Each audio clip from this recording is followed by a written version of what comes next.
Current GK में जो आज हम बात करने जा रहे हैं वो है पूर्ण साक्षर राज्य पर। मैंने इससे पहले आपको बताया था कि भारत का पहला पूर्ण साक्षर राज्य मिजोरम। अब आपको ये ध्यान रखना है कि दो राज्य और है जिनको पूर्ण साक्षर राज्य का दर्जा मिल चुका है। ये बहुत महत्वपूर्ण है, ध्यान रखें। पूर्ण साक्षर, जब हम साक्षर की बात करते हैं तो हमारे सामने ये पता होना चाहिए कि साक्षरता क्या होती है, लिटरेसी क्या है। लिटरेसी ये होती है कि ऐसा व्यक्ति, ठीक है ना, या आप ये कह सकते हो कि 7 वर्ष या 7 वर्ष से अधिक उम्र का व्यक्ति जो किसी भाषा को समझदारी के साथ पढ़ या लिख सकता है वह साक्षर व्यक्ति होता है। तो साक्षरता के लिए जो मिनिमम एज है ये है 7 वर्ष। ध्यान रखना, ये आपके एग्जाम में आया हुआ है। इससे पहले 5 वर्ष हुआ करती थी। और शर्त क्या है? भाषा को पढ़ सकता हो या लिख सकता हो।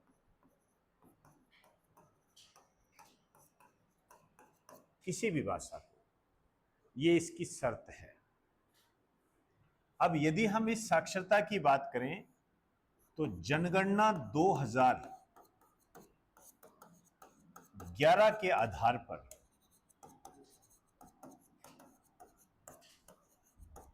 भारत की जो साक्षरता है ये है 74.04%। अभी तो जनगणना 2025 आएगी, उसमें अलग आंकड़े आएंगे। आंकड़ा यही होगा 74.04। इस साक्षरता के आधार पर यदि आप कहोगे कि मैक्सिमम साक्षरता किसकी है तो केरल की है। ध्यान रखना, सर्वाधिक साक्षरता वाला राज्य केरल। क्लियर? एक में पूर्ण साक्षर होता है उसकी बात करते हैं। यदि यहां पर यदि आप देखोगे तो केरल की साक्षरता आपको मिलेगी 92 या 93 के आसपास, इतनी साक्षरता मिलेगी। ये सर्वाधिक साक्षरता है। मिनिमम जो है ये है बिहार की। तो सर्वाधिक साक्षरता और पूर्ण साक्षरता में थोड़ा अंतर रखना। अब देखेंगे आगे किस तरीके से क्वेश्चन बनते हैं, क्योंकि जनगणना 2025 हो रही है। 1 मार्च 2027 को उसके आंकड़े आएंगे, तब हो सकता है कुछ चेंजेज हो, तब की तब है। अभी आपको यदि ये क्वेश्चन पूछ ले कि साक्षरता दर कितनी है तो 74.04 मैक्सिमम केरल की और मिनिमम बिहार की। क्लियर? अब देखिए साक्षरता के संबंध में भारत में क्या है। तो यदि आप देखोगे कि संबंधित मंत्रालय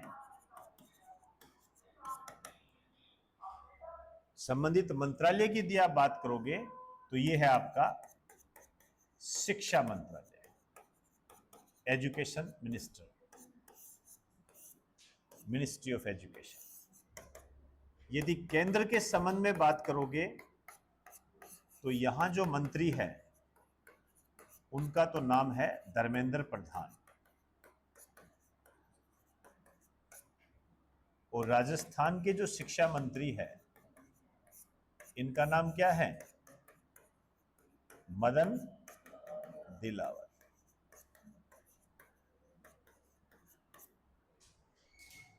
अब ये जो शिक्षा मंत्रालय है ये क्या कहता है कि इसकी परिभाषा क्या है, मतलब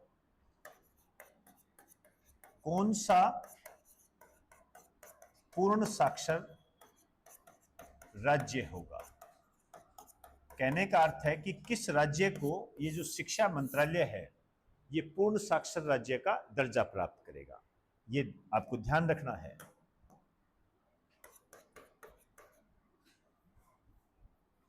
ऐसा राज्य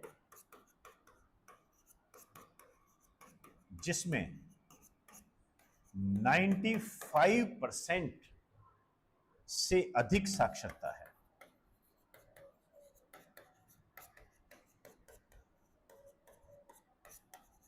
कहने का मतलब है कि आप इसको ऐसा मत मान लेना कि 100% ही होनी चाहिए, 95% प्लस है तो उसे पूर्ण साक्षर राज्य का दर्जा मिल जाएगा। तो अभी हमारे सामने जो न्यूज है वो ये है कि 3 राज्यों को पूर्ण साक्षर राज्य का दर्जा मिल चुका है। ये एक बेहतरीन क्वेश्चन है, ध्यान रखिए, महत्वपूर्ण है ये, इसमें गड़बड़ी मत कर देना बिल्कुल भी।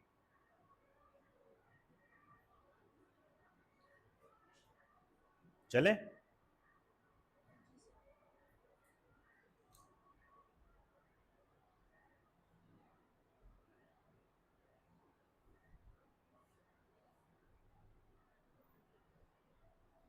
ठीक, आइए। भारत का पहला पूर्ण साक्षर राज्य ये है मिजोरम। ये मिजोरम है, क्लियर। दूसरा जो है ये है गोवा, दूसरा गोवा है। तीसरा जो अभी घोषित किया गया है वो है त्रिपुरा।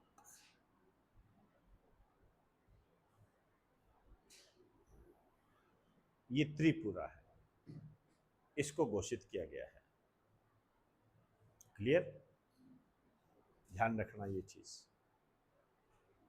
आइए देखिए, ये जो त्रिपुरा है इसमें सबसे ज्यादा साक्षरता में वृद्धि की हुई है।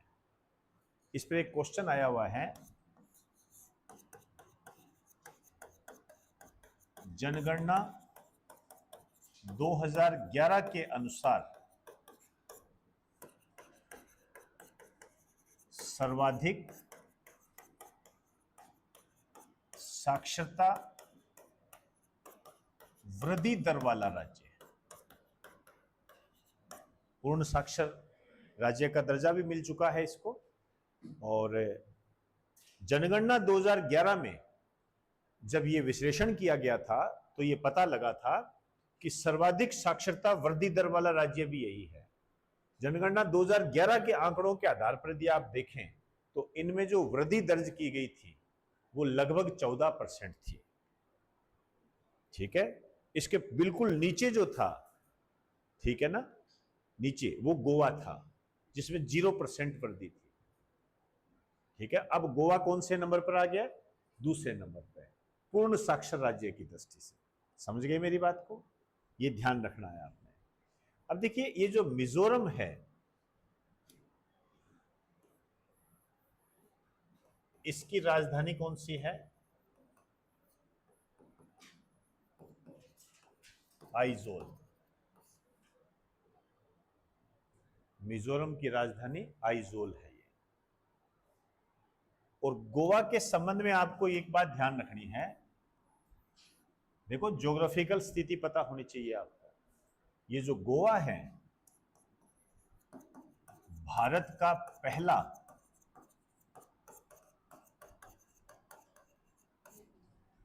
रेबीज मुक्त राज्य है, भारत का पहला रेबीज मुक्त राज्य है।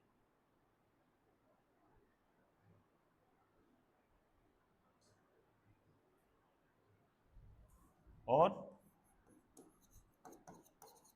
भारत का पहला राज्य जहां पर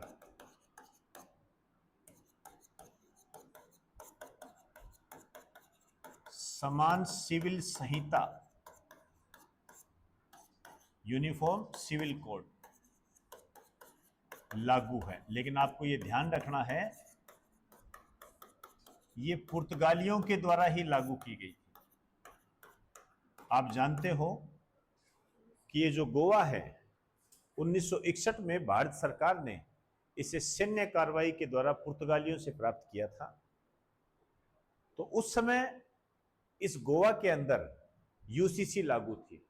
तो भारत सरकार ने एज इट इज इसी सिस्टम को वहां लागू रखा, आज भी है वो। तो यहां जो यूसीसी लागू की थी वो भारत सरकार ने नहीं की थी, भारत सरकार ने तो पहले से लगी हुई यूसीसी को कंटिन्यू रखा था। ठीक है, अब बात करें दूसरा राज्य कौन सा है जहां पर यूसीसी लागू है, वो है उत्तराखंड। लेकिन यहां फिर मैं आपको सचेत करना चाहूंगा, बिल पारित करके, विधेयक को पारित करके समान सिविल संहिता को लागू करने वाला पहला राज्य कौन सा है? उत्तराखंड। तो इसमें आप लिख देना, ये गड़बड़ी मत कर देना। बिल पारित करके मतलब विधानसभा से बिल पारित करके यूसीसी को लागू करने वाला भारत का पहला राज्य है। तो आप ये कह सकते हो कि वर्तमान में भारत के 2 राज्यों के अंदर यूसीसी लागू है। ये जानबूझकर मैंने आपको इसी तरीके से बताया, आपको ध्यान रखना, ये महत्वपूर्ण है। बात आई इस कारण से मैंने इसको रिपीट कर दिया। ये जो यूसीसी है, इस संबंध में एक क्वेश्चन ये भी आता है कि इसका उल्लेख कौन से आर्टिकल में है। यूसीसी का उल्लेख जो है आर्टिकल 44 के अंदर है। यह एक नीति निर्देशक तत्व है, ध्यान रखना। और समान सिविल संहिता क्या होती है? भारत के सभी नागरिकों के लिए समान सिविल अधिकार। और सिविल अधिकार क्या होते हैं? सिविल अधिकार का मतलब होता है विवाह के संबंध में, संपत्ति के संबंध में। ये है, इस पर कई बार हम चर्चा कर चुके हैं, अब इसको ज्यादा हाईलाइट करने की आवश्यकता नहीं है। अब ये जो त्रिपुरा है, इसके बारे में एक क्वेश्चन और आता है। ये देखिए, मैपिंग आपको आनी चाहिए, ध्यान रखना, मैपिंग का पता होना चाहिए। त्रिपुरा को जब आप देखोगे ये मिलेगा आपको, ये रहा त्रिपुरा, ठीक है ना। ये येलो कलर में आप देख रहे हो,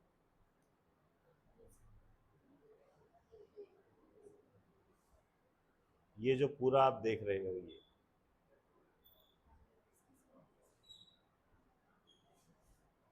ये बांग्लादेश है,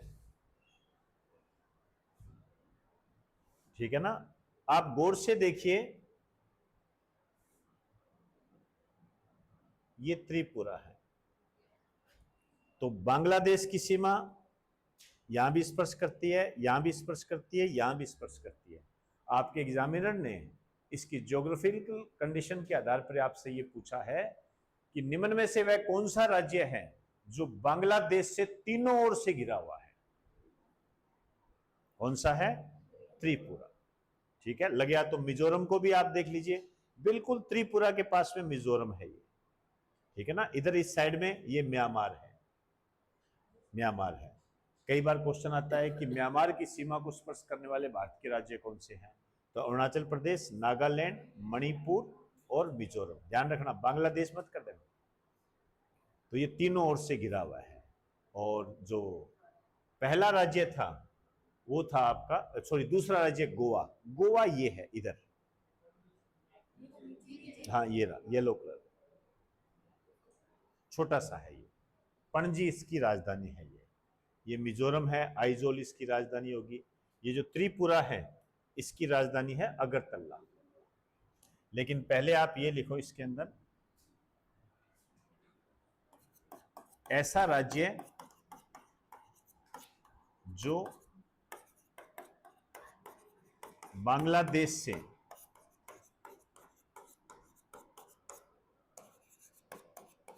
तीनों ओर से घिरा हुआ है।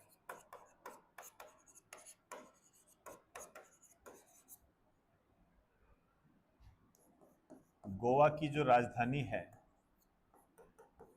ये पणजी है, और त्रिपुरा की जो राजधानी है ये अगरतला है।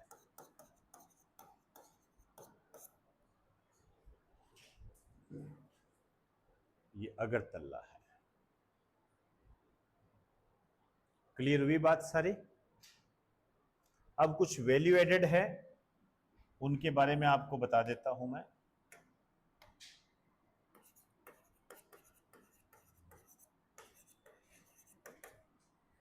एक तो राष्ट्रीय शिक्षक दिवस 5 सितंबर,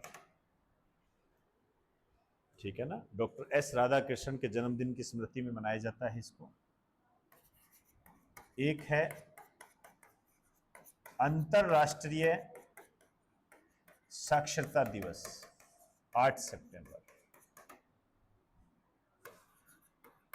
अंतरराष्ट्रीय शिक्षक दिवस ये 5 अक्टूबर को मनाया जाता है। वर्ल्ड स्टूडेंट डे ये 15 अक्टूबर को मनाया जाता है। एक और लिख दीजिए, राष्ट्रीय शिक्षा दिवस ये मनाया जाता है 11 नवंबर। तो ये वैल्यू एडेड मैंने आपको बता दिया। शानदार क्वेश्चन है, ध्यान रखें, मैपिंग का ध्यान रखें, मैपिंग आपके लिए महत्वपूर्ण है। तो इसके आगे की बात हम कल करेंगे।